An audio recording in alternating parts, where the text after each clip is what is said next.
up, big man? How you doing? What's happening?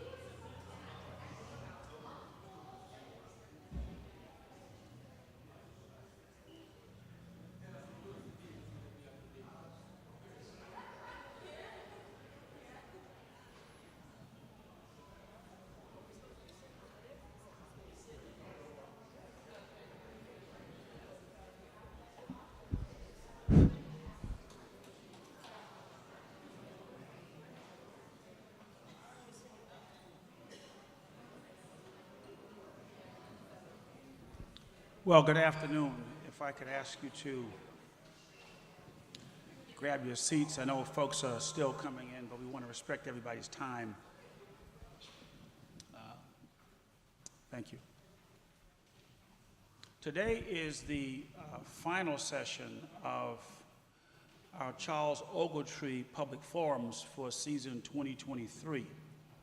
And we are delighted to welcome you, delighted also to have named this public forum series after the great, iconic Charles Ogletree. Good friend, good man. I've said it many times and I get teary-eyed every time. He was very unusual. You all know about him as a professor and as someone who had many, many clients like Anita Hill. But he also brought amazing productions like The Wire to Harvard to talk about what that was all about, and he brought the people who participated in The Wire down here on the Vineyard. He had a very close relationship with the Obamas, as you know, and I can recall the Obamas had a very strict policy when they were here of not really attending any events. You might catch them having dinner in the square, or you might see them on a golf course, Barack. That was the best place to really catch him. But as he began to prepare for his second term running for office, Charles convinced him to hold kind of what they call a backyard reception. And so Charles put a tent up. He had a house on Alpine Street. And we all had to get in a car and drive over to the school and get searched and double-check IDs and get in the bus, and when you got to the bus, you still had to go through that again. And nevertheless, the president came out. First Lady was with the girls, and she stuck to her policy. And Valerie Jarrett brought him around. Jay Johnson was there. So those are the unique kinds of things that Ogletree could do. And just a guy, and I'll give you one more story, and then I'll get to the program. But when Tommy Amaker came, the famous Duke basketball player, to Harvard to coach the basketball team, Tree was very concerned that he might not stay long because Boston might not be as hospitable as he had hoped it would be, and particularly his wife as well, so Stephanie. And so Charles decided to form this thing called the Breakfast Group. He brought together men and women from the community. See, Macy Russell's here, he's in the group, Pam Everhart is in the group, and many others. And so we would meet once a month and bring people in, public people, elected officials, stars, all kinds of people. And that creativity of that event and that organization really helped Tommy not only stay what would be expected to be a normal term, but to really finish his career at Harvard. So Tree has done so much for so many, so thank you. Well, I'm delighted to be here. I'm Richard Taylor, and I am on the board of the Union Chapel Educational and Cultural Institute, and we work to sponsor forums like this to talk about issues of the day.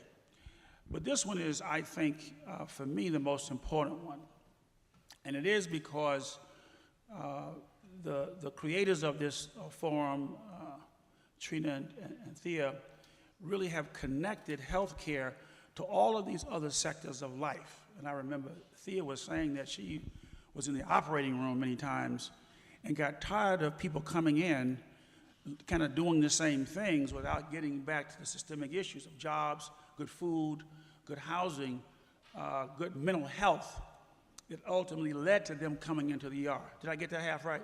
Okay. And so Dr. James started thinking about health in an equity standpoint. That's never been done.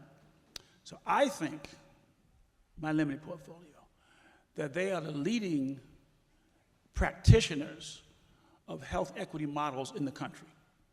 And so for them to come and bring that here, I think you'll find beneficial. As you see, tied to all of these things, and they're doing some wonderful things. We had an opening, I hope I'm not stealing your thunder, but we had an opening a month or so ago of Nubian Markets, which was kind of a supermarket, a butchery, a restaurant, and takeout foods, all good, healthy food in the Roxbury community. And they put up equity, cash money, equity, cash money for the proprietors to buy their retail space. Now, just to put that in context, many places minority retailers start, but they can't keep up with their rent because the landlords keep throwing the rent up. 3 stories here. Ronnie's Hamburgers owns his building. C'est La Vie owns the building. Cousin Rose Gallery owns the building. If you don't own your property and you're in business, you are at significant risk. And that's the kind of creativity that they brought to this space. So I'm going to get out of the way, bring Trina Cherry up, give her a hand. Her and Thea, they've done a brilliant job to kick this program off.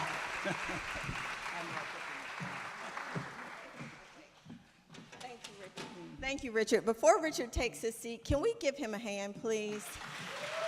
I just want to say, I'm Trina Martin Cherry, Vice President of Community Engagement and External Affairs at Boston Medical Center.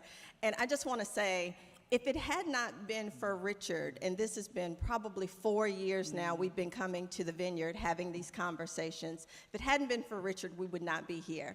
Richard saw the work that Boston Medical Center was doing, and it was his idea. He was like, hey, you're doing these great conversations in Boston. We need to take these conversations to Martha's Vineyard. And so we have been coming here 4 years strong. This year we've had three programs. Yeah. So thank you for seeing us and making a space for us. Thank you, thank you. Good afternoon, everybody. Thank you so much for being here. We know you could have been on the beach at Pinkwell or, relaxing somewhere or at C'est La Vie, but you thought it appropriate to share some time with us today, and we are very, very grateful. Again, I am the Vice President of Community Engagement and External Affairs at Boston Medical Center. I want to start by really, again, acknowledging Professor Charles Ogletree, who was a giant in our community, and his loss is profound. Our hearts are with Pam and his entire family. This public forum was, as you know, was named for him. And we are grateful that he convened leaders and thinkers and organizers in elevated conversations on issues that concerned and affected Black people. So we are here today in his spirit to, have another one of these conversations. Today we're talking about pathways to equity, unlocking opportunities in healthcare, life sciences, and biotech in the Black community. So thanks again to the entire Union Chapel team. Thank you to our friend Karen Holmes-Ward, who is in the back. Everybody give Karen. Karen worked with our team tirelessly. Thank you, Karen, to make sure that everything was set up for this event. And so we do know that this is the last in the series for the season, and we are, we've all been really, really filled by the panel discussions that we've seen here this season. So excited for this. At BMC, we are rewriting people's perceptions of healthcare.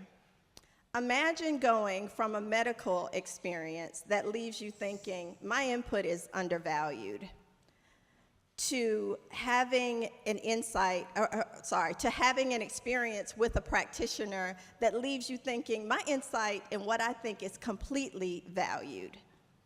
And that is the experience of our patients at Boston Medical Center, most of whom are Black and brown.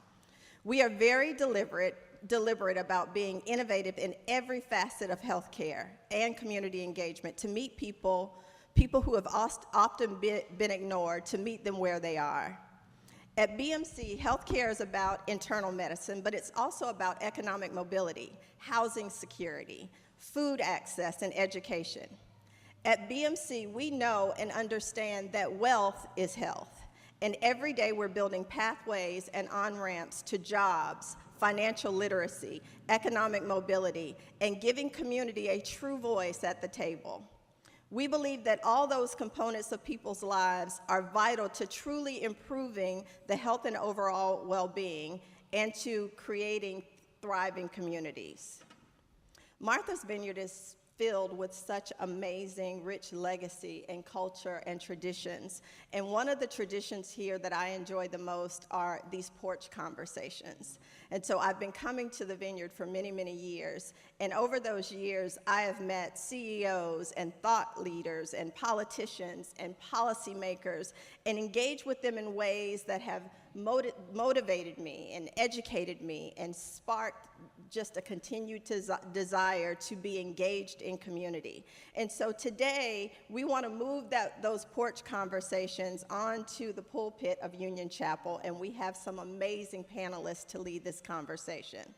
I'd like to start off by introducing a very dear friend of mine who we met some years ago. We serve on a board together, and I learned about some amazing work that he was doing in New York. So Malik Yorba, you guys know him as a multi-hyphenated performer, actor, but he is also the CEO, founder, and president of Yorba Developments. And so we're gonna learn more about what he's doing, but can you please give him a hand as he comes up to the stage? Malik Yorba. We also have, hello, sir. Thank you, darling. Thank you. How y'all? We also have, and you already know and you met Richard Taylor. Richard is the chairman of the Nubian Square Development Plan, and he's going to come up and give us some perspective on a community standpoint and some things that he's working on. So let's give him a hand as he comes up to the stage. I'd also like to welcome my friend and colleague, Dr. Thea James. Dr. James is the Executive Director of the Health Equity Accelerator at Boston Medical Center and the Vice President of Mission and the Associate Chief Medical Officer, all at Boston Medical Center. She is a legend in the work of health equity. So, a legend. And last, and certainly not least, we have Reverend Dr. Willie Broderick, who is the senior pastor of the 12th Baptist Church and president and CEO of the American City Coalition. Give him a hand. And while Willie is coming up, I want to acknowledge his parents who just walked in. So can you please stand? Let's give them a hand, and I'll tell you why. Many years ago, when I met Willie and his brothers, I had never seen three brilliant, young, accomplished young men. They loved the Lord. They had all these degrees. They were doing just amazing things. And I said to Willie, can I please meet your mama? So it is such a pleasure to meet you. You have raised amazing young men. So, all right, I'm going to turn this over to Reverend Broderick for this conversation. Good afternoon, everybody. Can we give Trina another big round of applause?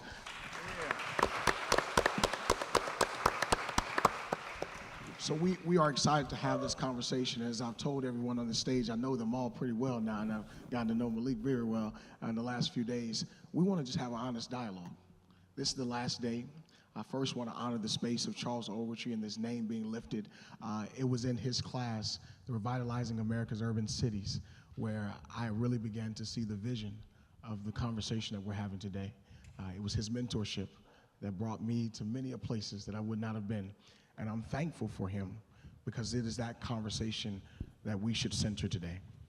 Equity and pathways, opportunities for our community, for our people. We live in the city of Boston, not too far from the Vineyard. Right now in the life science biotech sector, there are 1,600 companies. We have a 42,000 job gap. And now they're trying to figure out how do we fill these jobs. The sector has been a very sterile sector. White. It wasn't thinking about us intentionally. And now there's a 42,000 job gap. They're having to have serious conversations. The panel we have today lies at that intersection. The intersection between economic development, workforce development, health and wellness, and how do we actually go about making sure that we are intentional about how we build pipelines and pathways and equity for our community. And so I want to just have my panelists start off just telling them what brings them to this work. Why are they here? What are they doing? And then we'll go into a conversation around barriers. What's keeping our community from having access and opportunity to these jobs and to this opportunity that is here in these sectors? You first. Ladies first. Doc. Good evening, everybody. Thank you all for being here today. And I know this might be redundant, but it's important, and it means a lot to me. So I want to thank you again, Richard, for making this possible, and Trina for your, vision of what all this, can look like, and also your vision for what community engagement looks like. So as Richard was saying, I'm a doctor. I'm an ER doctor at Boston Medical Center, which is the largest safety net hospital in New England. And, it's a very important point, because when you see safety net hospitals, most people think that, you can imagine which populations they serve. Populations that come from communities that have been disinvested in for decades. But the people who work in those hospitals, and even people who think about those hospitals and who they serve, they never sort of question or wonder why it's so predictable who will go to those hospitals, where they live. They will never even generally make the connections between, you can predict where people live. Also, they will have lower income, what their education attainment opportunities will be like. It won't even be opportunities. They will just say what their education levels are. And for them, it's just the natural order of things. And they don't understand how these types of things are created. And so, as an ER doctor, you see everything, as you can imagine. And I would often see, as Richard said, the same people coming in over and over again with the same issues. And at some point, I just started asking people, what would it take for this not to happen again? And on some level, I knew. I mean, I'm a, African-American female, and grew up in a similar community. And anyway, when I would ask them, it would always be something that boiled down to they cannot prioritize their health because they're prioritizing survival. It was always economics. It's always economics. And so what I would say is that when you don't recognize that it's economics, or you don't have any idea about how even it became economics, what you are bound to do as a person who's a well-meaning person is you will be complicit in driving it. Because your solution to what you see will be charity exclusively in perpetuity. And there is no return on investment in charity exclusively in perpetuity. Even for, the types of things that the government does, for Medicaid and things like that. Just as an example, if someone is food insecure, if you don't understand how that happened, what you will do is create more opportunities for more people to have access to SNAP or food stamps or public housing, versus using those dollars to invest in a reason or a way for people not to need those things. But they don't think that way.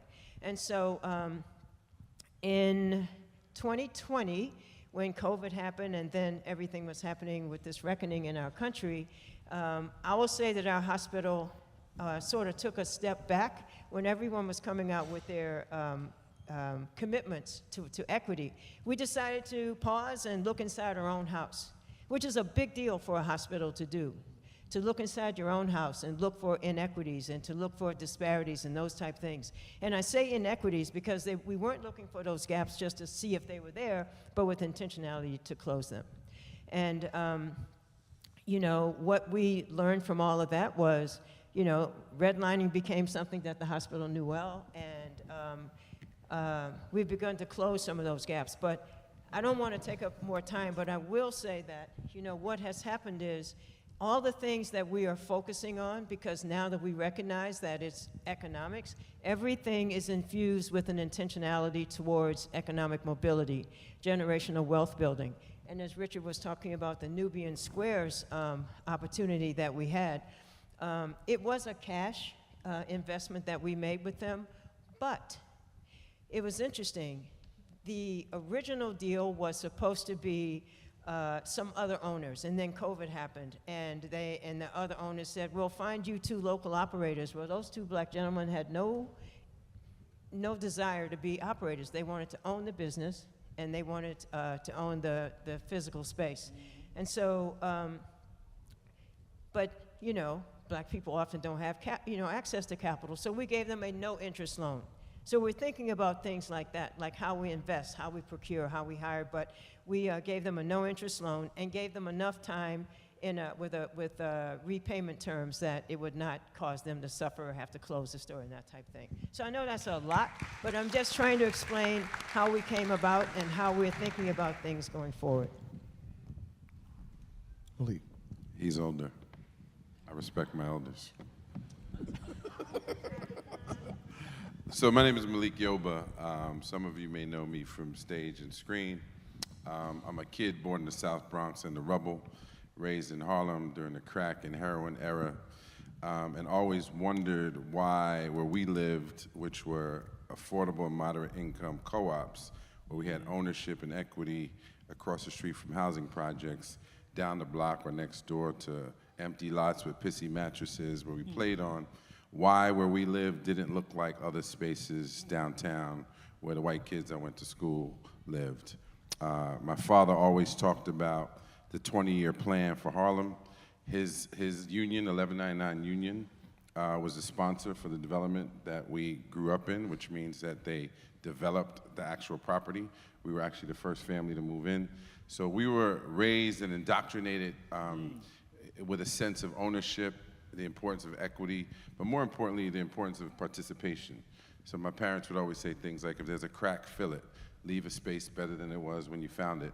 And so my journey as an adult actually began in education, working with young people. I started tutoring kids as a high school student at 16. By 20, I was working in 13 high schools around New York City, using the arts to engage young people in things that mattered to them so that they can have a voice and find their agency in the spaces that they occupied.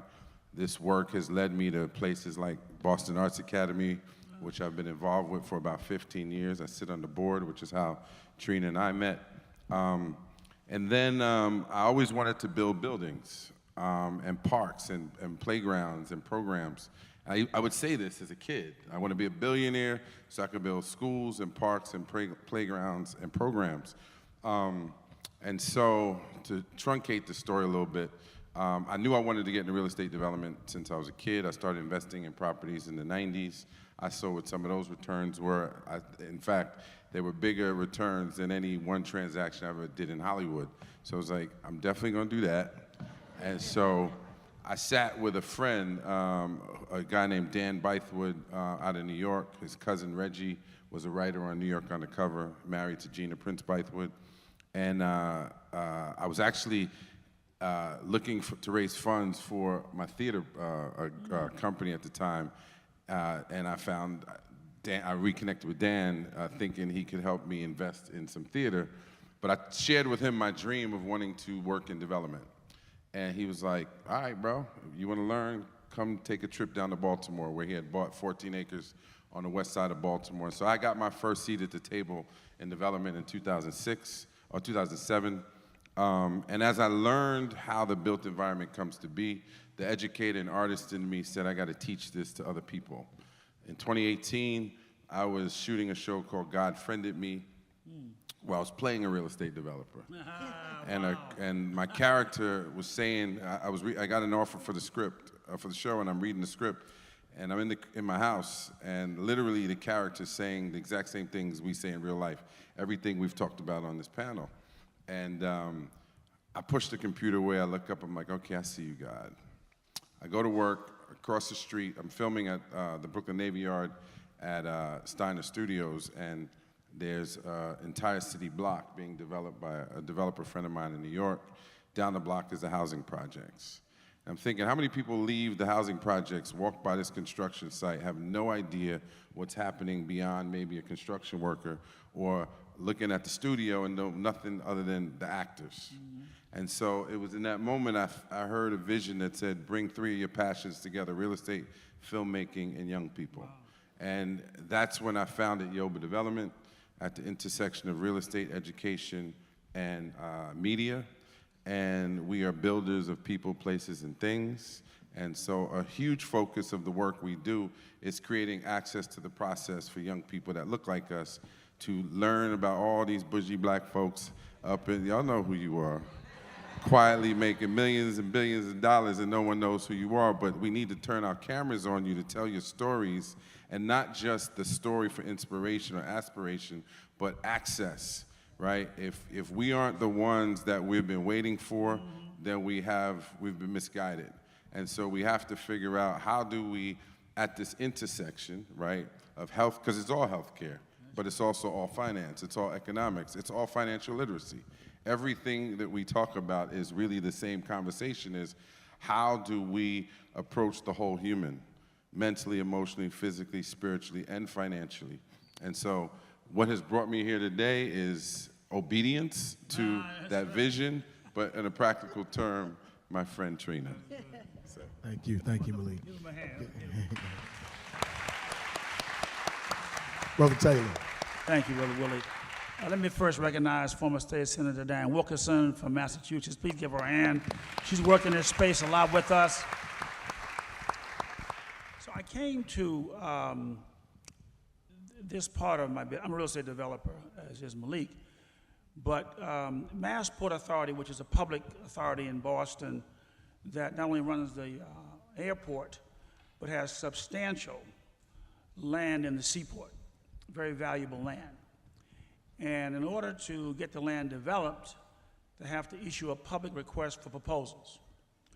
And under Governor Val Patrick's leadership, he appointed an African-American by the name of Dwayne Jackson, who also was a developer.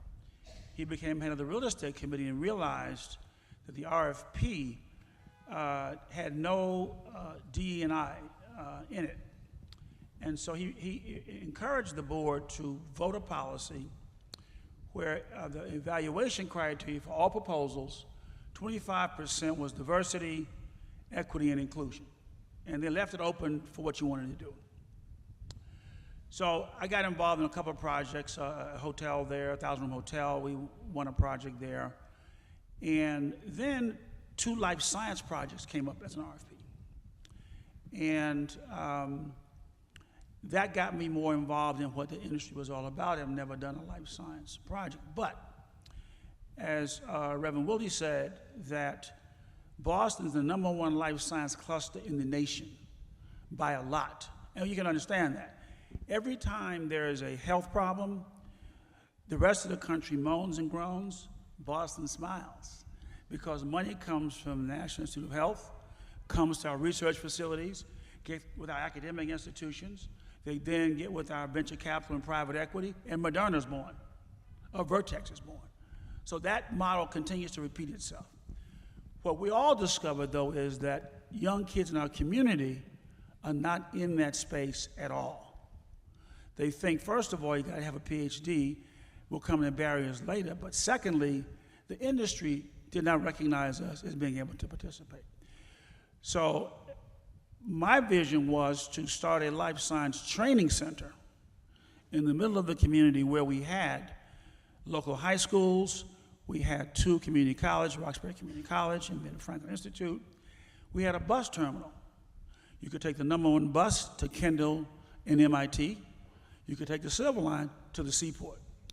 So to me, there were all of the elements that said, if we can train young people in our community here, they can go get the jobs, and then we can deal with some of these other healthcare issues.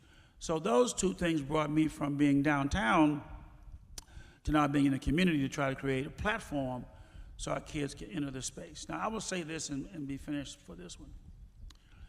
In a intellectual-driven economy like Boston, if you cannot move black and brown kids into those sectors, there will never be equity.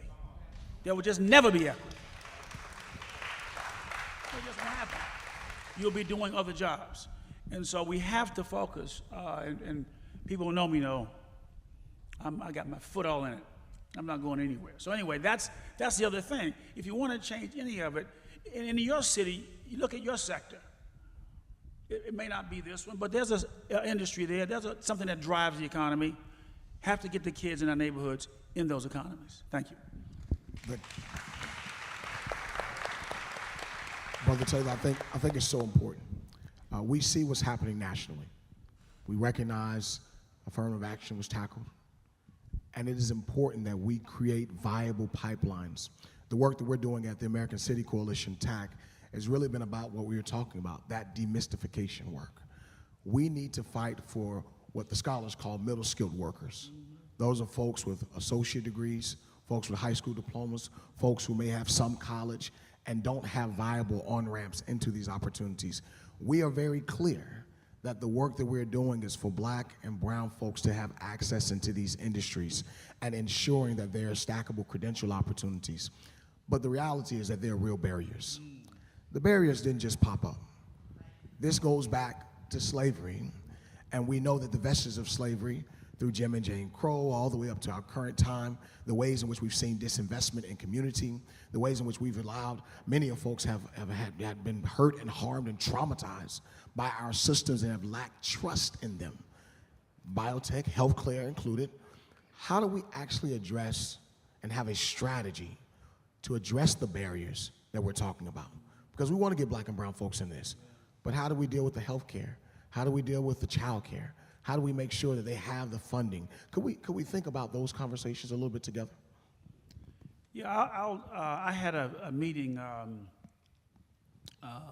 month ago with a foundation in Boston, asking them to support what I was trying to do with the training center. And the observation from this foundation leader was that even with certificate programs, and let me walk through that a little bit, we all know what Brown versus Board of Education was all about, right? But what has happened in urban America, Boston no different than other cities, all the schools are black and brown.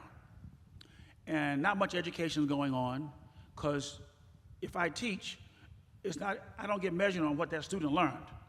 I get measured on the end of the year is here, and I'm gonna start again next year. So our young people are not really, in many cases, qualified to go to a four-year institution, and they certainly can't afford it. The money today is crushing. So what the Rev and I and others have been working on is you can get a certificate program in 12 months, 14 months, 18 months. Get a job on-ramp, as he says, in life sciences, and then your employer can pay you to go to school to get more if that's what you want to do, but you can get a $50,000, $60,000 a year job and get going. So this foundation leader said to me, Richard, we've observed a major structural problem. I said, what do you mean? She said, there's a math gap. And what we want you to do, if you want to work with us and you want money from us, is to design a math gap program so that these young people will be trained and prepared to walk into the programs you're talking about. So I took a deep breath. I certainly was not aware of that, but I was happy to hear that. But that was a barrier. If you said, come tomorrow to get a 12-month certificate program so you can start in life sciences, many people would not pass the little entrance test. And I don't mean an SAT test. I mean just a basic skills test. And so we have a skills problem coming from our mostly public schools, at least from my perspective, and from the perspective of those who've been funding it. So that's one problem. There's a skills problem. There is a skills gap. There are some real tangible gaps, like transportation. Yeah. If you're in Roxbury, it's hard to get on that one bus and get to some places on time. It We know that life expectancy falls as you go further and further down into the city. So how do we really begin to do that work around addressing some of those social determinants, Doc? BMC is in this work. Why is BMC dealing with the life science space? How do we address the fact that you said health is wealth, and how do we actually operate thinking about health at the intersection of workforce development? Well, I think it kind of like starts with mindset, and with mindset sort of like disrupting this dominant narrative of people are like they are because they don't work hard enough or they're not smart enough and this type of thing. I mean, you have to start there, and then you have to be like not afraid to look at yourself to see where you might be complicit in it, and so then you have to have intentionality, and I have found that for us, you know, when you use intentionality and when you're not afraid to be transparent, that you can do pretty much anything. And I feel like we're doing things that people said couldn't be done, you know, and I always say this boil, you can't boil the ocean type thing. But again, it's about, when you think like that, then you can provide access. So a couple of things we're doing, particularly in the you know, wealth building from that perspective. Again, we are investing in, you know, small businesses, but also identifying things like 7 zip codes that we serve, and having intentionality, partnering with people to have intentionality to allow those people from those zip codes to come into living wage paying jobs inside, you know, inside our hospital. And then for people who are already in the hospital, creating intense sort of professional development training, like 6 months, and then enabling people to be able to apply for other jobs. One example is a woman who went through one of these programs we have, who was working in environmental services and now is like a manager in the breast center, for example. And then they have a very similar thing at the director level. So just recognizing that the only barrier is you yourself, and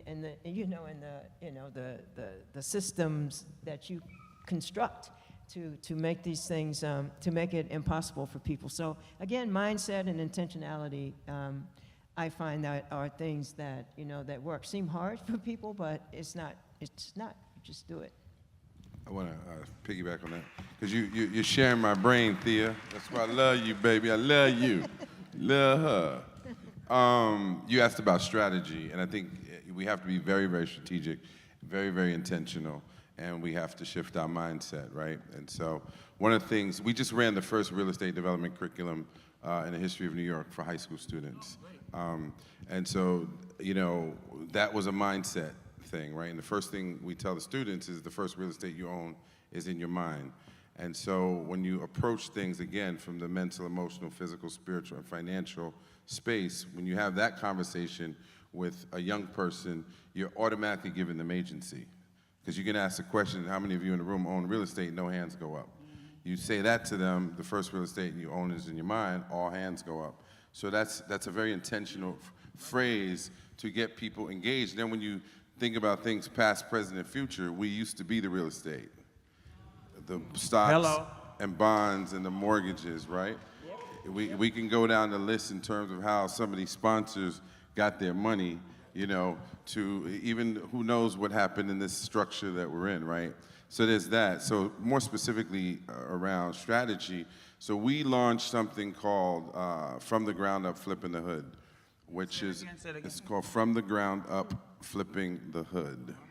And it is a 2-day activation where we just did it at the Brooklyn Navy Yard in May of this year, where we had about 450 people from around the city, and around the country rather, everyone from, you know, Donald Craven's from commerce to federal contractors to people in tech to people in healthcare to people in finance, developers. We had about 100 students from temporary housing there, right? Giving them, again, access to the process. And it's called an activation because it's about how do we put people in space so that they can activate something. So it might be an internship, it might be a JV. We had about $50 million of business activity happen as a result of that. That was just a 2-day activation where the high school students that ran, that went through our development curriculum also help run the activation. So as we're on this panel here, half of the people up here would have been 16 and 17-year-olds facilitating, asking the questions, showing you their LinkedIn profiles, following up with you. And so it's that. Like, just for a show of hands, how many people come to the vineyard on a regular basis? Okay. Of those people, how many bring young people from the hood where you come from here? That's intentionality. We have to, when we think about generational wealth building, we can't just think about our children. We got to think about your kids and your, I don't live in Boston, but I've been part of Boston Arts Academy for 15 years. You know, back to intentionality, we have a huge development project in Augusta, Georgia, 77 acres. I was down there last week meeting with the city, meeting with Warnock's people, Ossoff's people, meeting with the sheriff's department, with the marshals, meeting with Augusta Tech, meeting with the Boys and Girls Club, county commissioners. The long story short is, it's not just about the sticks and bricks. It's about how do we create spaces from the cradle to the grave. So we're concerned about the child care piece for those folks that need to take care of that, to the seniors, senior care, but you know, to the teens, the Boys and Girls Club will do that, the charter school, the healthcare, the training facility for those kids that want, that sports is their thing, right? Most kids can't really get to those D1 schools because they don't have the academic piece. So if you're gonna build a sports training facility, then you have to also have the classrooms and the people there to prepare that. So I think it's just really about moving beyond our own desire and our own comfort, especially those of us that have achieved a certain level of success. We have to be really hardcore. Like, you know, I have an education director that works with me, and I didn't know this, but he shared this with me. He said, you know, I'm in the classroom with the kids. I'm in the classroom. And he says, you know, 30 years of him teaching, he's never known someone who has had my path as an artist who's gonna come into the classroom and sit. And every week that I'm in there with the students, I tell them, this is the best part of my day. It took them a whole semester for them to believe me. I'm like, no, really, because during the day I'm dealing with adults, whether we raising money, you know, all the stuff that you're doing in business, and just for the record, you know, Hollywood has not been my priority for about the last 5 years, just to contextualize it. Although my show, Harlem to Hollywood, is at the Tabernacle on Saturday night, at 7 p.m. For those of y'all that still gonna be here, come see me twice in a week. But, no, but it's really, I'm at a place, look, I've been shot, and I'm gonna keep it really real. I had heart surgery 2 years to the day that I do my show on the 19th. So when we talk about intentionality, right? This is my brother, Kevin Ramsey. He's my director, co-writer. We've been working on this same show for 19 years. So I don't know what the number 19 represents in my life. Maybe you could tell me, Pastor Dr. Reverend. But what I do know is that I've laid on the table where they opened me up, and I thought I was doing good. Working out regularly, thought I was eating well, but coming back from the trauma, we had the same surgery. Coming back from the trauma of your physical self being opened up and rearranged makes you think very, very differently about the time that you spend here. I got shot at 15, so I've already been thinking about things from a deeply intentional place as a teenager, but at 53 years old, having open heart surgery changed the game completely. So I don't know how much longer I have here, and I did have the pleasure of meeting Mr. Ogletree back when I was doing New York Undercover, and I was writing a book, and there was a brother named Howard Manley that wrote for the Boston Globe, and Ogletree and Howard and I would get on the phone and talk about what I needed to do to get this book right. I don't know how much time I have, and even just hearing you, Richard, talk about him, you know, and all he did, and I thought about just how temporal all of this is. So if we aren't really committed, because I'm assuming this is the converted, that's why we're here. But if we're not, when we leave this place, if we don't shift our mindset, move with greater intentionality to lift as we climb, we're going to continue to have these conversations decade after decade when, given the resources that we have and certainly our spending power as a community, we can move the needle a lot more significantly. Thank you. Thank you, Well Malik. said. Brother Taylor, Yeah, to thank follow you. up. I wanted to follow up, Malik, on a couple of things you said. It reminded me, one of the huge barriers of us getting community equity are covenants and restrictions on affordable housing. Now, some people regard affordable housing as shelter. I don't regard it as shelter. I regard it as an asset.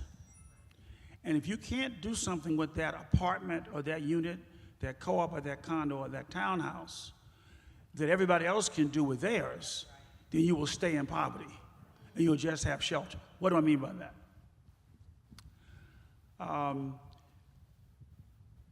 In our neighborhood, right in the middle of the community, there are, you would know the number better because you did a study, let's say 3,000 units between Madison, all those, where people are in affordable housing, beautiful homes.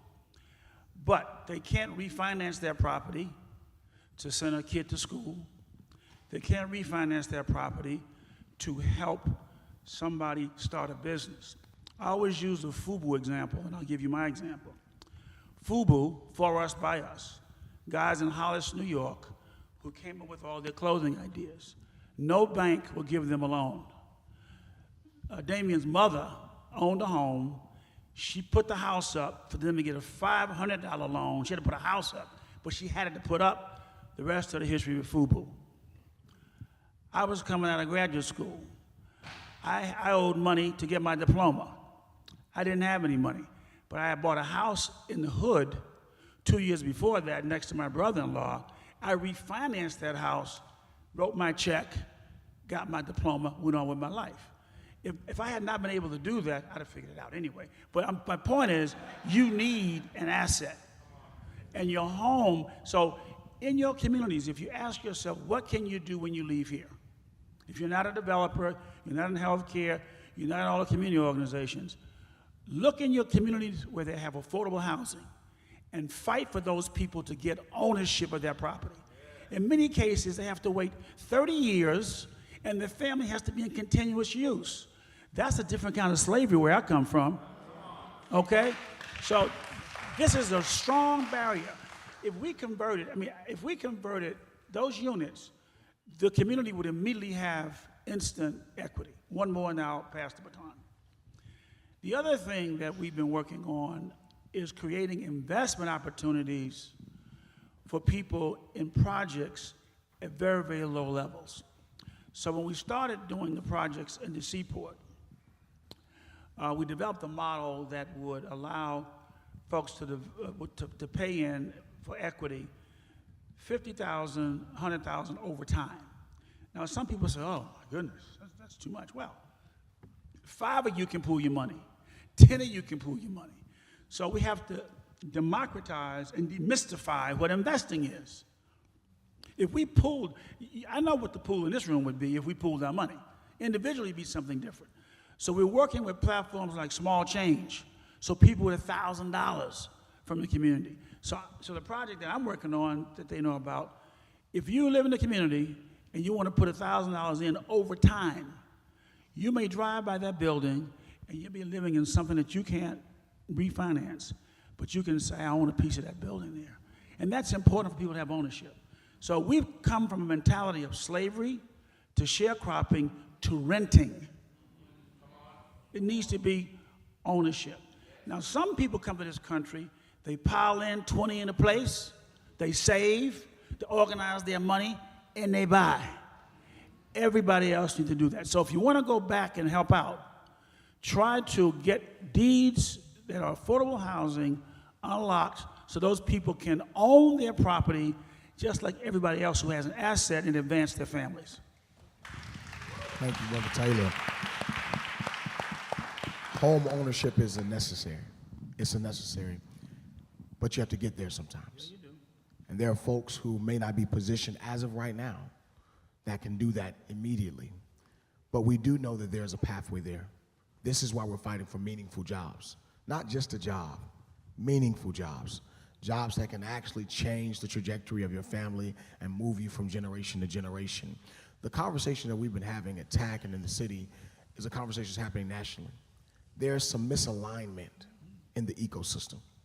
We recognize that we have these training programs, but they're only training 10 people. They're only training 20 people. We need 42,000 jobs. We're not on pace to actually hit the target that we're trying to hit. How do we do a better job with alignment? How do we do a better job advocating in policies?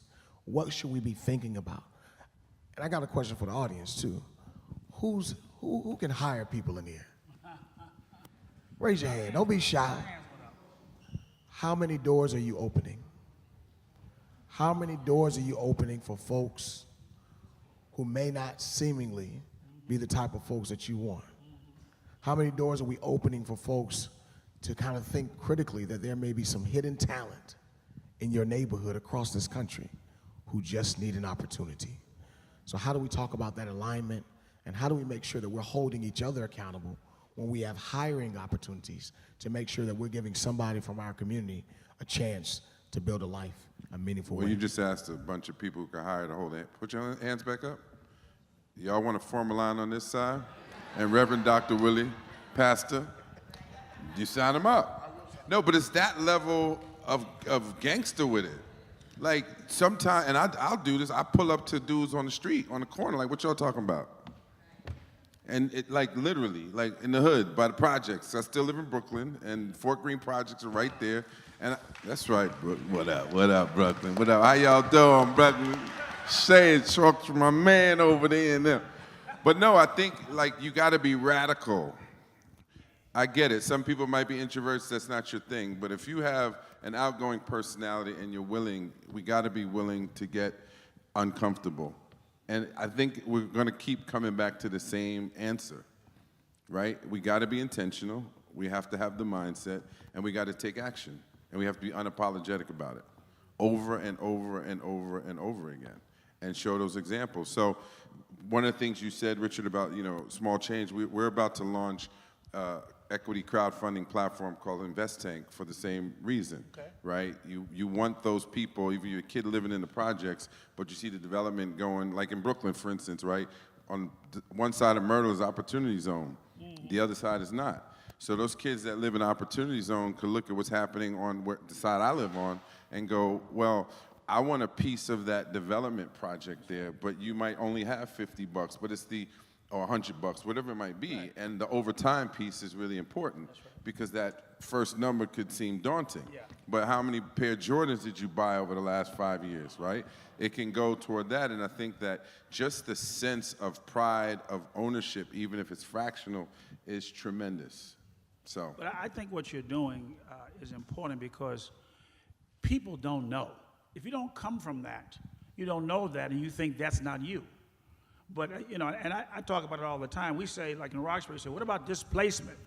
Well, when Eddie and I bought, we bought in 1975, when Roxbury was almost free. But people were running around with cars, which are wasting assets. As soon as you put it off the parking lot, it's worth less instead of buying something. So in some cases, don't tell me you got put out, you put yourself out. Now, we do know there's a lot of other stuff going on, but I'm saying when the hood was the hood and the property was the property and you pooled, we had an opportunity to do a whole lot better. There are some markets now, I tell young people who, well, tell me about real estate. Where should I go? What should I do? Here's a real big thought leader here. How you doing? Give Ken Turner a hand. I'll tell you about him in a second. How you doing? Good to see you. Okay. So I'm going to shift to you, Ken, because it's important. You were talking about scaling job opportunity. For life science training, you must have labs. You can't do it by remote. Ken has an organization that Governor DeVal Patrick put in place, Mass Life Sciences. Governor Patrick, the legislation authored $3 billion to spur growth in life science. And every person who is head of Mass Life Sciences has been African American. Put a black woman in first, another black guy. Ken runs that now. Ken gives out grants for lab equipment, $750 max, but he also gives out consortium grants. So, which means you can have 3 or 4 training entities apply and get lab money to put in your building. So the ability to accelerate the lab equipment and the training. Now, some sectors may not need fancy and expensive equipment, and so the ability to scale is a lot better. But Ken has funded, and I'm partial, because he's given my group a whole lot of lab money. You know why? Because we're in the right location.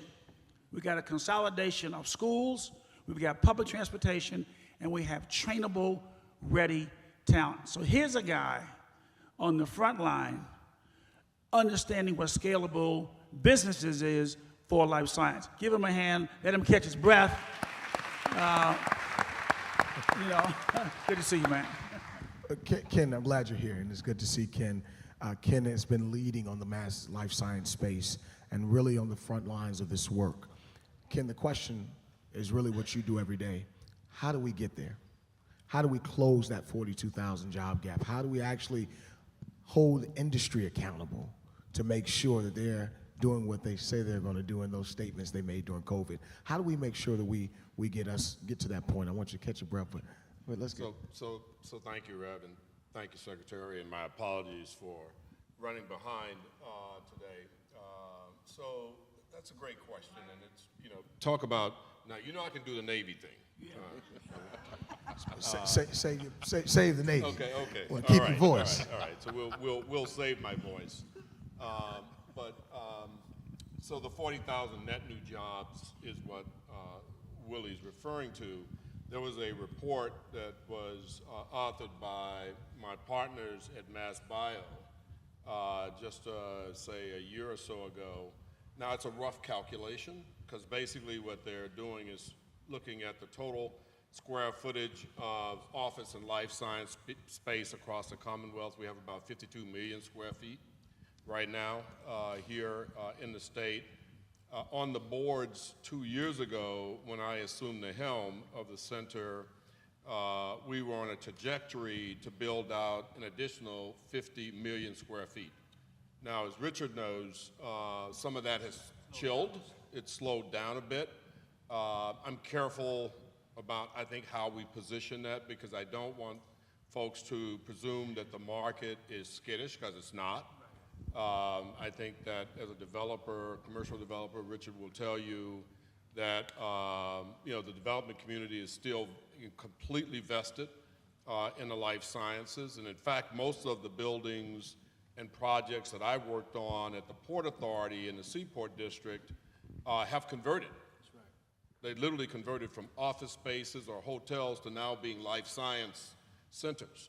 So we're projecting somewhere, based on what you want to believe, somewhere between 25 to maybe 50 additional million square feet. If you take that, what I would call a dirty number as a nuclear weapons guy, that works out to be 40,000 net new jobs. I've had my staff do what I hope is a more granular and critical analysis of where we think we might land over the next 3 to 5 years. And even at that, we're looking to add somewhere between 10,000 to say 15,000 jobs per year. This year alone, we have 10,000 jobs open right now in the life sciences throughout the state. Right now, I can't fill them because I don't have talent. And so what I've been working with my team and this administration already in the 6 months that the Healy Driscoll administration's assumed office has been very bullish on supporting us. And I think the Gov really genuinely gets it. And we've had some really terrific conversations about how to go after this. And so to cut to the chase, I've reorganized our business development team into what we now call our economic development team. So I've expanded their responsibilities, their portfolio, and I've given them more resources, both funding and people. And what we're going to focus on is a program that we just launched 2 weeks ago that we're calling Pathmaker. And what Pathmaker is basically working with industry to define what are the core competencies that an organization needs to have a worker come in, and the goal is from day one, be a valued contributor to the team. I don't want people coming in with this notion that these folks are unskilled or that they're in job training or any of these, stereotypes around their neck. And so the idea is, let's say, for an example, if I'm working with a Takeda or B&J or J&J or BMS or whomever, we'll look at their skill sets for biomanufacturing, for example, and we'll identify what their critical jobs are. Let's say it's a maintenance tech, say a manufacturing tech or a QA tech. Let's say that job has 18 core competencies. The idea is we'll get the private sector to buy into the notion of what are the bare minimum skills you need to come in the door and immediately go to work. Let's say we boil them down to say maybe 6 to 7 or 8 skill sets. And the reason I'm so confident about it is because we've already piloted and it worked. Then we'll work with training providers on the other end, whether it's a Genomics Institute or JVS or Mass Bioed or whomever. They'll build out the curriculum. But the idea is the curriculum can't be more than 3 to 4 months. That's the other stipulation I placed on it. We will provide the funding, to the Secretary's point, for all of this. I'm paying for all of this. Industry's not paying for it. I'm literally paying for it out of my budget. We will then go out and recruit what I hope will be adults in neighborhoods like Roxbury, Dorchester, Mattapan, and our 26 gateway cities, Lawrence, Springfield, et cetera, right? We will give them wraparound services. So I want to pay them a stipend. I'll pay your salary, I'll pay for childcare, I'll even pay for transportation. We'll put them through the training, and the only thing I'm asking them to do on the other end, on the private sector, is they have to guarantee that when the people graduate, they have a job. Not an interview, a job. A job. And so the Gov likes the program. She announced it at Bio in June. Their Mass Talent program is modeled on this program, and so we're leading. We just, like I said, we just kicked it off 2 weeks ago. We had a webinar info section with training providers just last week, and we had 42 training providers show up.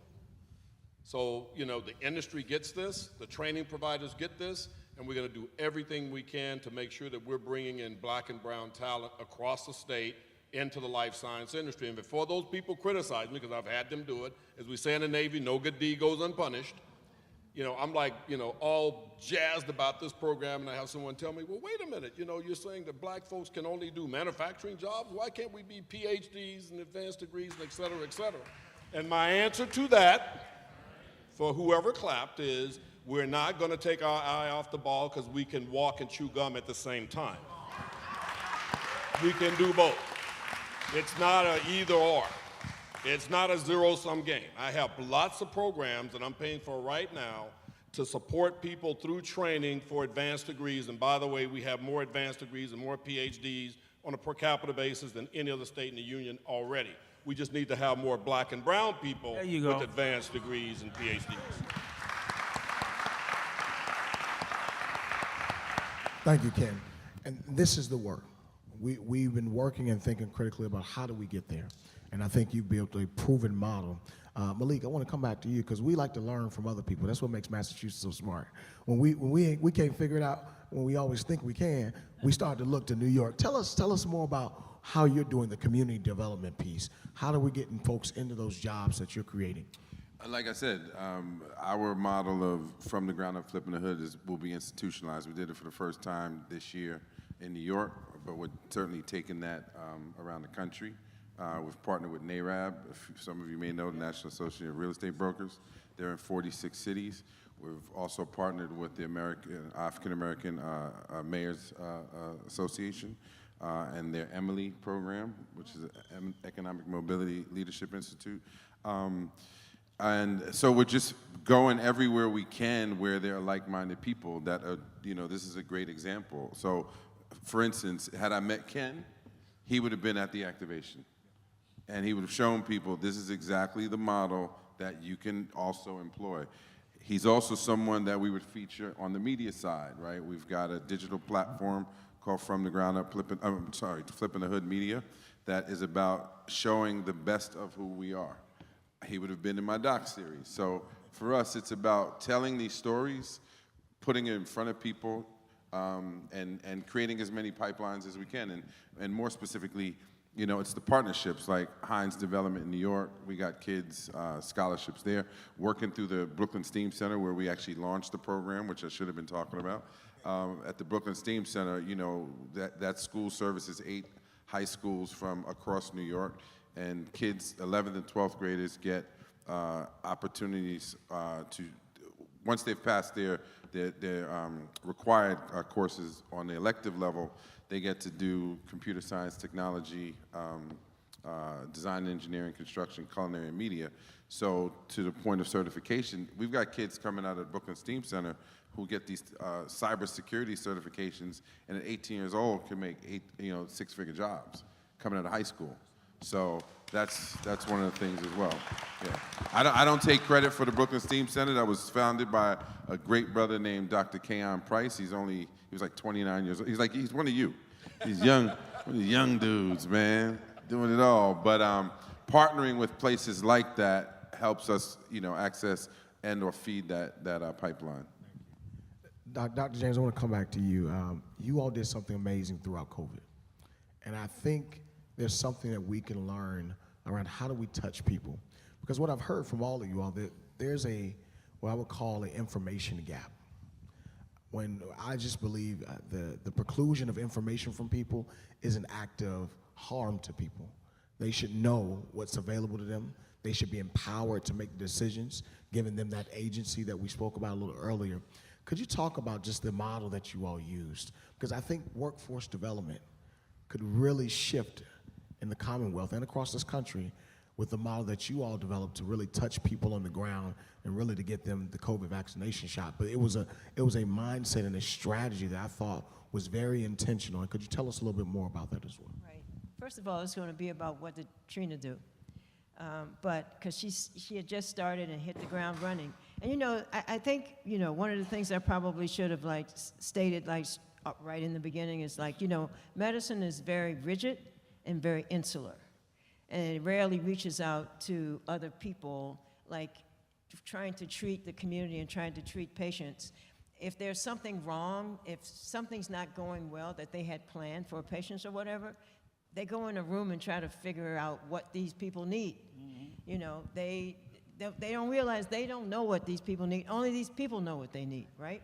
And so it's a bad system. It just is.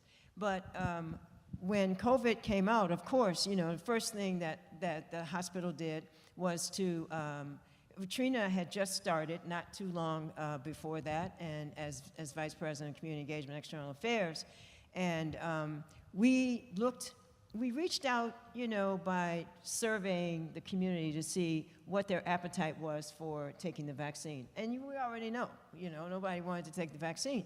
Then we did an internal look at the staff. It was the exact same thing. They were surprised by that, right? So what Trina, did was to say, well, let's first of all engage the community by reaching out to various different leaders in the community. Because here's the other thing, back to what's not obvious to people. And so we all knew which communities did worse, right, during COVID. But when the vaccination sites came online, that's not exactly where they were intentionally placed. That's public health 101, completely missed, right? And so, so Trina was reaching out to people like you,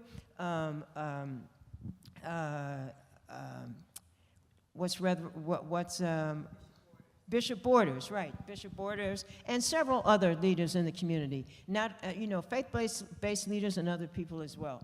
And interestingly enough, we also had these series of Zooms, and we were talking to the leaders.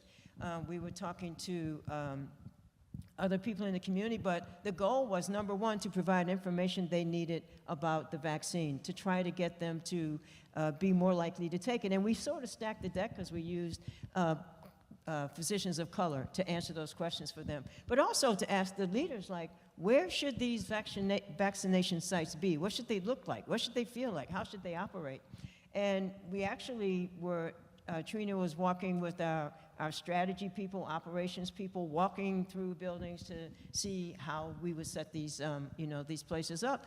And because of that, we were able to establish 6 sites in the community and also vaccinate that particular population by targeting them at 4.5 times the state. The state was a great partner, providing us with lots of vaccine. So now we use that model for pretty much everything.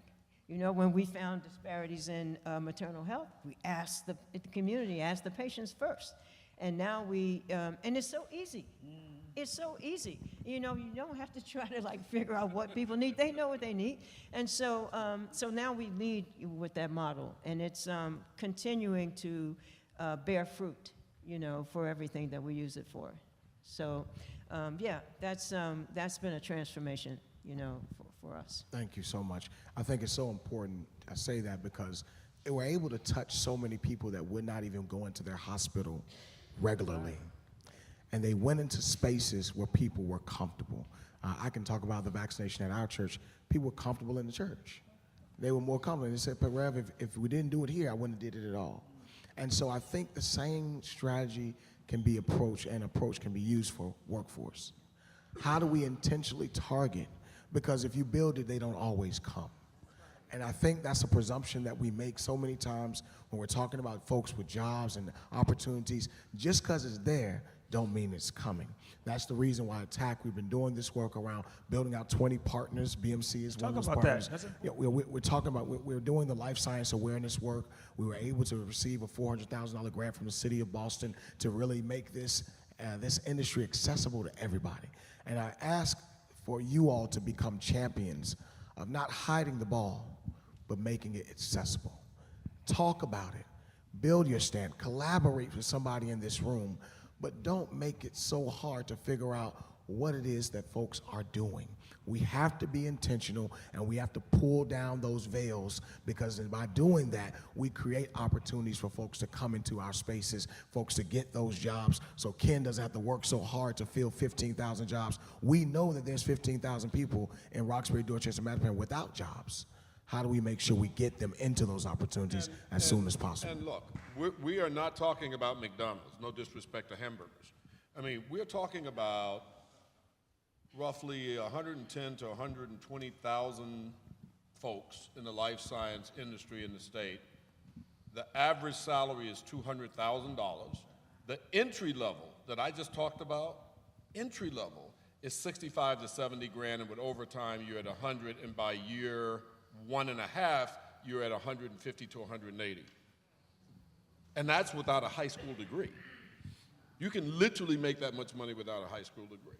Not that I'm advocating that, but that's, you know, these are really well-paying jobs, and you're in a safe, clean environment, good manufacturing practice, robotics, advanced manufacturing. You know, you're not digging coal in West Virginia.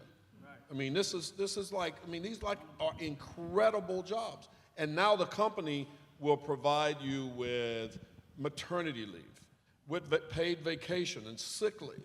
You can go back to school on the company's dime. You don't have to work 2 and 3 jobs and still be under the poverty line. And that's what I'm trying to change. Is like, I know immigrant families, right? My wife is Haitian. Her mom and dad worked their ass off. And they're still below the poverty line. That, to me, is not the American dream. That is not the American dream. What we're offering is the American dream.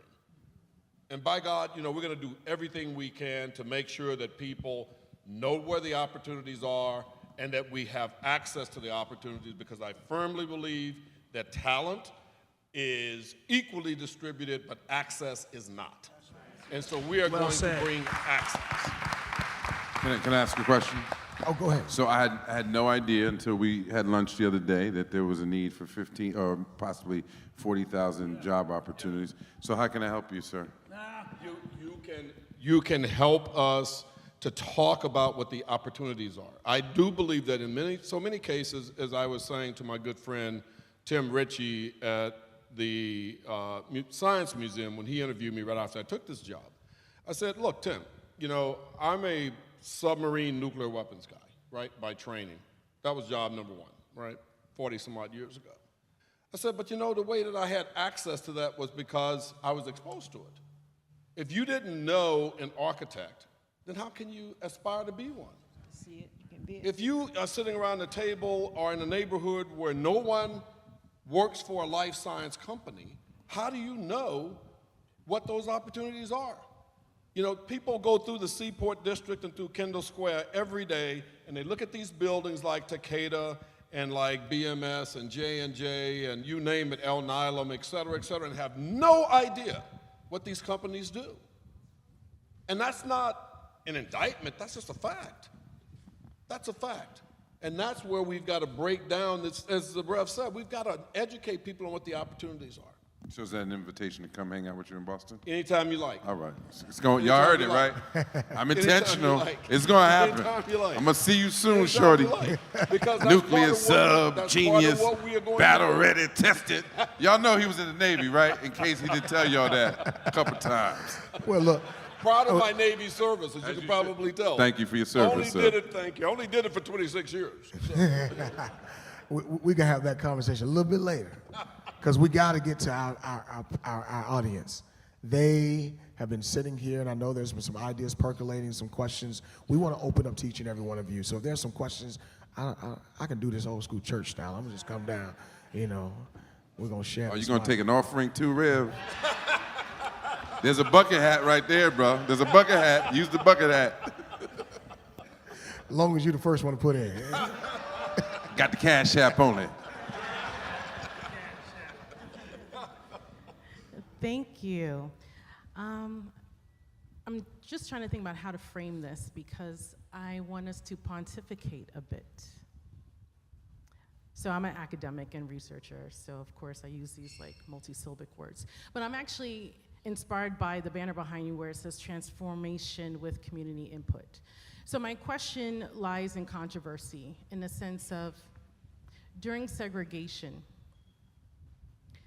our communities were quite powerful. So a lot of the things that you're talking about in terms of community investment, community empowerment, jobs, having our young people see that their teachers are black and brown, that their doctors are black and brown, that our maternal child health morbidity rates are significantly low because we have doulas and other practitioners that are already homegrown in our communities, serving our communities, building us up.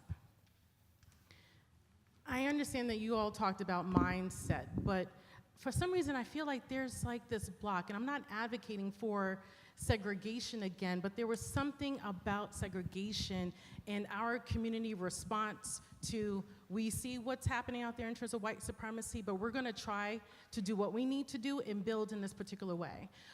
We're not living in that time, although there are folks in legislation that wanna bring us back.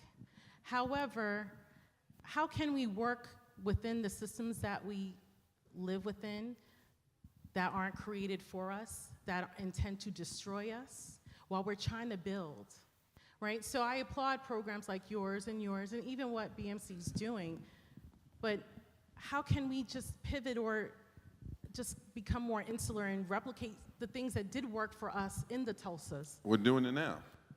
But it's siloed, No, though. there's been about 3 white people that left that were in the room, right? No, I'm being really intentional, right? So creating spaces like this, it's hard for me to do any of these things without having young people in the middle of it. So it's what I said earlier, and this is not a challenge to you, Trina, but an opportunity. Next year, in this space, right? We all know what happens when you come on that ferry. Every black person says the same thing. We release something, amen? That's right. Amen. You feel calm, you feel inspired, you see black excellence everywhere. If them young, I don't live in Boston, but I hear Mattapan and Roxbury and Dorchester, all them spots. If those young people aren't here on this island, part of this conversation, knowing directly from you, Mr. Turner, in spaces like this, that is how we have to do this. It can't just happen in the hood. We have to bring people sometimes out of those spaces so vibrationally they feel something different. The air's different. They look different. They see the fabulousness of who we are. That level of intentionality and opportunity is how we also have to move. So we don't have to segregate, but we can certainly have insulated moments like this. You know that, sis. That's my sister right there. Yeah, but just to follow up, though, also, you can't do it without community-based organizations. You got to go back to the community-based organizations because that's where the community has trust. Whether it's the church or some local organizations, you have to go back right down to meet people where they are. So you got to have engagement. You got to have engagement. And even in, like, where we are, Orchard Gardens, Madison Park, those are, Orchard Gardens, public housing. You got to go over there. Bring young kids in. If you have to serve some food in the evening, or there's another group we work with called No Books, No Balls. They play basketball, but you got to have an academic component. There's another group called Pi R Squared, where they go around it. So you got to meet young people where they are. That's the only way to do it. You can't say, well, come over to the college campus, and not going to happen.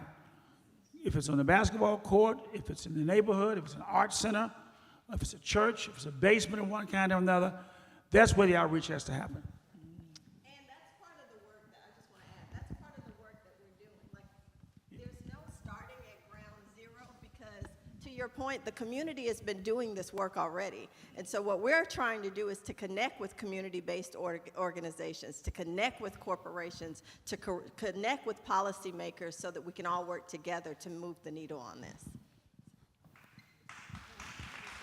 Hello, my name is Alice Jones, and I've been self-employed for 43 years. And one of the experiences that I'm still experiencing and going to meetings, and this is such a great thing. This is my first time coming to an event like this. But one of the concerns that I still have, even based on the person who's talking about education, and we talk about high school, and we talk about college, and we talk about finance, and we talk about a lot of this, but I think one of the strong points that I learned when I was in college is that we're in the stem cell industry now, and that there needs to be some kind of outline, not just going to communities and everybody does their own thing and then we try to get it together, but there actually needs to be some kind of outline that all of us have that outline so that we can do it, and because we're still searching, where are they? Because we don't know where they are. You know where they are, and everybody here is doing a great job. But we need, like my grandson's 9 years old. He goes to private school, but still, it's not just about sports and lacrosse and all these other things. It's about us doing what you are talking about doing now. We need to do it with the 9-year-olds and the 10-year-olds where they understand about what we need. So let me speak to that. I talked earlier about programming, right? I think the Secretary alluded to the fact that the original Life Science Initiative passed by the Patrick administration back in 2008 was for $1 billion over 10 years. Then the Baker administration reauthorized the center with an additional $623 million in 2018. And now I'm working with this administration to frame what will be what we'll call Life Science 3.0, or the third iteration of the center. So in other words, we'll figure out, is it $500 million or another $1 billion? Is it 5 years? Is it 10 years, et cetera, et cetera. So we got to work all that out with the administration. That's part of my job. But I can tell you this. I've already said to my staff that I'm very proud of our internship program, for example, and I'll talk to that just briefly. So the way the program works is if you are a life science company here in the Commonwealth and you have 100 FTEs or less, so mid-scale to early stage companies, we will provide you 2 interns free of charge for an entire year. We pay for it out of my budget. If they come from a minority-serving institution, of which I think there are 2 here in the Commonwealth, then we will provide 2 additional interns, right, at no charge to those institutions. Over the last 15 years, we've invested $41 million in that program, which has supported 9,000 interns across 1,000 companies. And I'm very proud of that. It's a great program, and every company that I visit loved it. I think as we think about 3.0 and the next iteration of the Life Science Initiative with the administration in Beacon Hill, we've got to figure out how we expand that. So we have another program that's linked that's called our high school and middle school apprenticeship program. That is literally for high school kids. I was just in New Bedford on Monday afternoon, meeting with kids at UMass Dartmouth, talking to them about the science programs they were working on over the summer, funded by the center, in a lab funded by the center, on a campus that I fully support. I mean, fully support. We've invested $25 million in that program, over 262 schools. Every single county in Massachusetts has benefited from that program. When we launch 3.0 next year, I guarantee you there will be a program for elementary school kids. Because we don't have one today, and I've already said to them, we need to capture kids early, right? And get them inspired about STEM and science and math, so that they understand, not for a job, but just the wonder of science. Because I believe that if they start to get excited about science the way they get excited about basketball or baseball or football, then when they get to middle school and high school, they will just transition into the programs we already had, then support them through college, and then out into the workforce. So we've just got to start sooner, I believe, to try to inspire them. I also think we should start sooner once they get out there and they're able to, earn more money and, generate wealth. I think we should also start early in teaching them about finance and about investment. Financial literacy, economic mobility. What do they do with those dollars to make those dollars work for them? Yeah, we can start in my home with my teenagers. Yes, so good afternoon. Thank you so much, everyone on the panel, for what you do. I'm an academic as well. I'm a STEM person, a material scientist. And I have a couple of questions. Here, I was wondering about the idea of leaving public housing. So you talked about that a little bit. I would like you to address that again. And then for Mr. Yoba, what do you mean by flipping the hood? Because I'm technically a gentrifier in Washington, D.C. That was not my intention. I moved into a neighborhood that was right next to the projects. I lived in Fort Greene before I came to D.C. And so I ended up being a gentrifier. So what does flipping the hood look like to you in terms of addressing some of the economic things and reaching out to those in the community? And for my Navy person here, I totally agree with what I went on to 25 years in the private sector and now 14 years in the I don't want to in the dismiss press. that. I just, So not just a Navy guy. Amen. Got you. But your point is well taken, especially after hearing the comments from our sister over here. It does, if you're going to be in STEM, if you're not really in it by, the 6th grade, you kind of count yourself out. So I'm in the trenches, literally in the trenches, okay? And I will tell you what I find, going back to the mental health part, is our black and brown people, even if you expose them to everything you're saying, they get to the point where they just, almost can't convince them it's for them. They have this notion that it's not for them. It's not what they do. How do we really address that? That is what I find to be the problem. I can cajole and that barrier really, if you don't have the right mindset, when you take on these things that are considered challenging, like geometry or trigonometry, calculus, Python language, I could go on and on and on. When you take that on, if you don't have the right mindset, you count yourself out. So that's what I feel we have to address. Those are my comments. So, questions and statements. That's okay. Do you want to go first? Because she asked her. So you did flip the hood, right? So back to what I said earlier about it's a mindset. So the first real estate we own is here. So the real hood is here because nothing happens in the physical environment unless we conceive it. So it's really about the commitment to being resilient and obedient and not giving up. Yes, it's daunting. Yes, we're going to have to keep trying and keep repeating the same messages because everyone's not going to move when we say move. But as long as we look at ourselves as gardeners, and our job is to plant the seeds, we can't drag everybody's bricks. But if we move with that level of intentionality, amazing things happen. I don't believe that if you don't get them by 12, it's a wrap. Because I'm looking at kids in high school that didn't do anything in STEM or STEAM until they got to high school. And then I think it's how we contextualize it, right? If you take video gaming, right? We over-index in video game usage. That's STEM all day long. Well, I'm not trying to debate, or I just want to, yeah. Okay.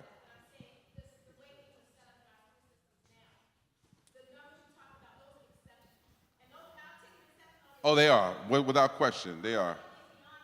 Yeah, right. Right.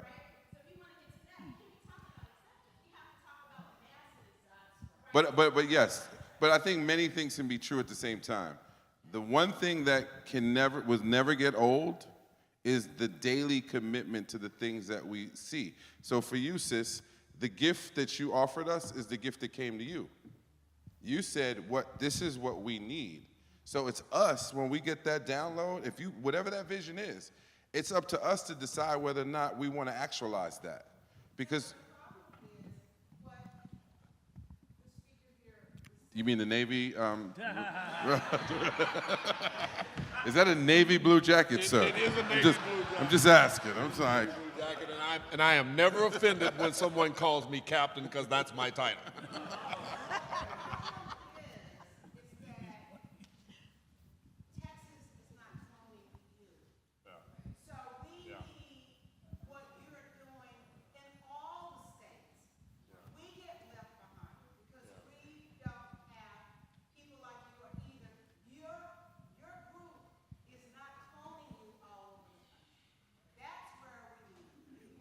If I may, there's a whole lot of questions. Is there a bathroom? And I'm I sorry, know 'cause there is a I gotta bathroom. do that. And they're giving me the pull. This is what I want. There's a young person here, and that young person's question is going to take precedent over seasoned people, and I think that's important because they're pulling the plug on me, and I hate to do this because if it was me, we sit in church all day. I'm down for that. What I do want to do, I don't want you to leave here and think that your question won't be touched. So if there are people who have questions, I want you to come talk to us afterwards. We're going to get those questions down. That's my word to you.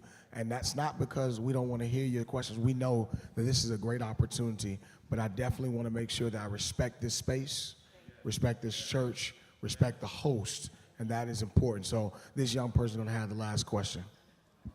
Thank you. Hi, everybody. My name is Lauren, and I'm a rising senior at Harvard.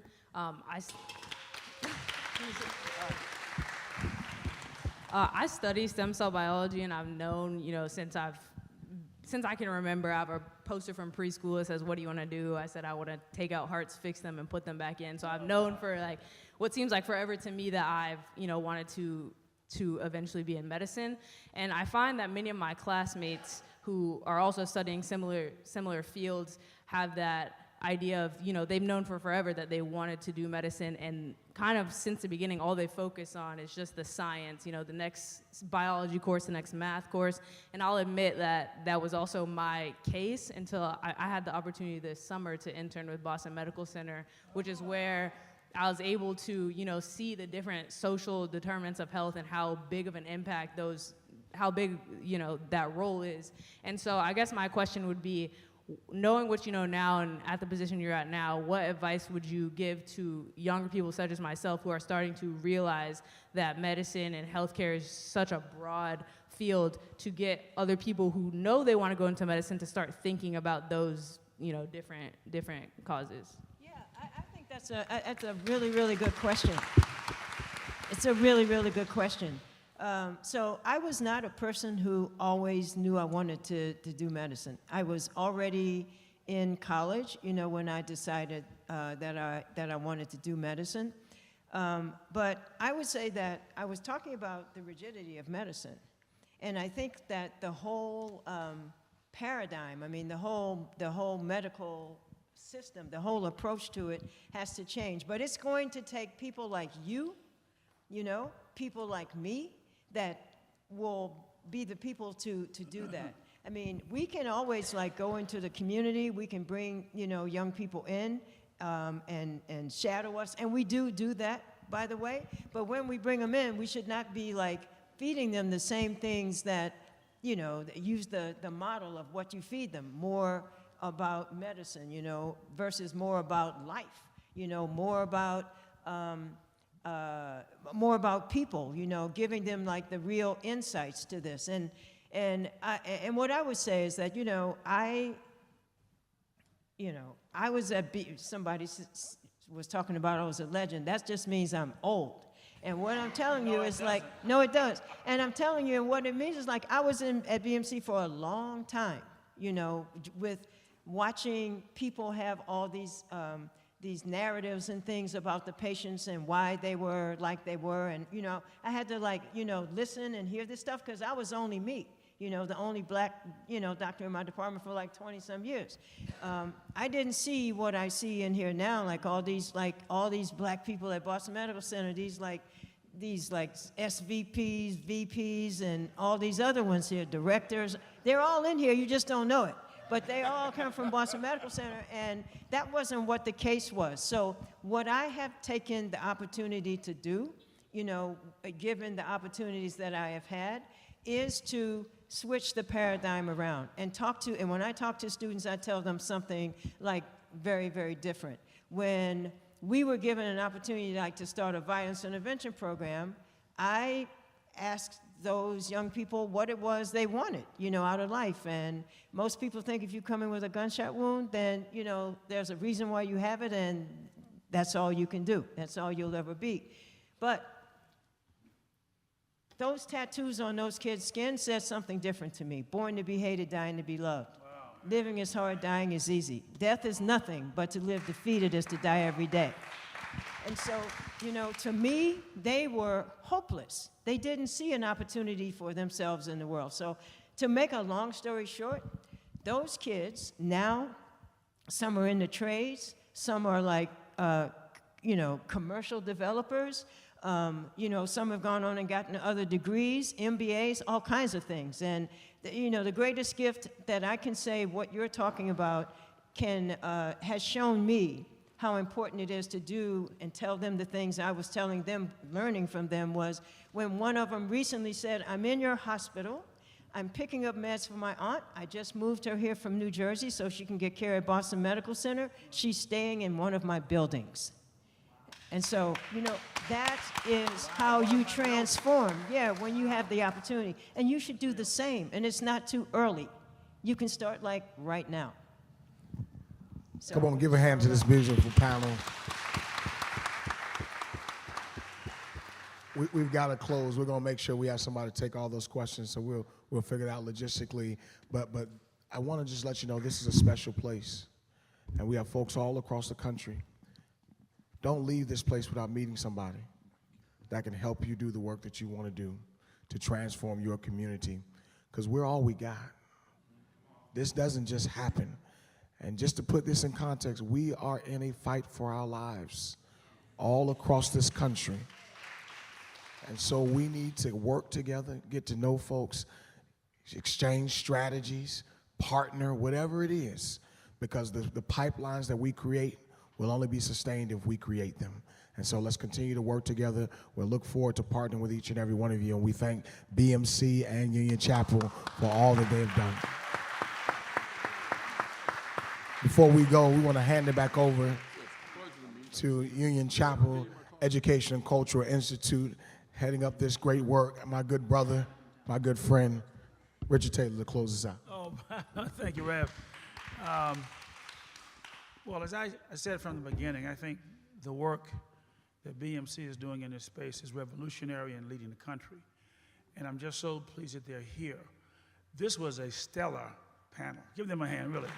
And Rev couldn't really show his stuff because he was moderating, but talk to him as well. So what we want to do is be back next year. Be back next year. But we want some case studies, some good stuff that can be reported out so that we can talk about the training centers and who we've put in play. Because our sector is life sciences. Please take this same model for whatever your sectors are in your cities, because if young black and brown kids are not in the core sector of their city, none of this really happens. They remain in poverty. Thanks very much, BMC, Thea and Trina. Love you all. Panelists, outstanding job. Have a good day. Namaste. Good job, man. Good job. I do. Yeah.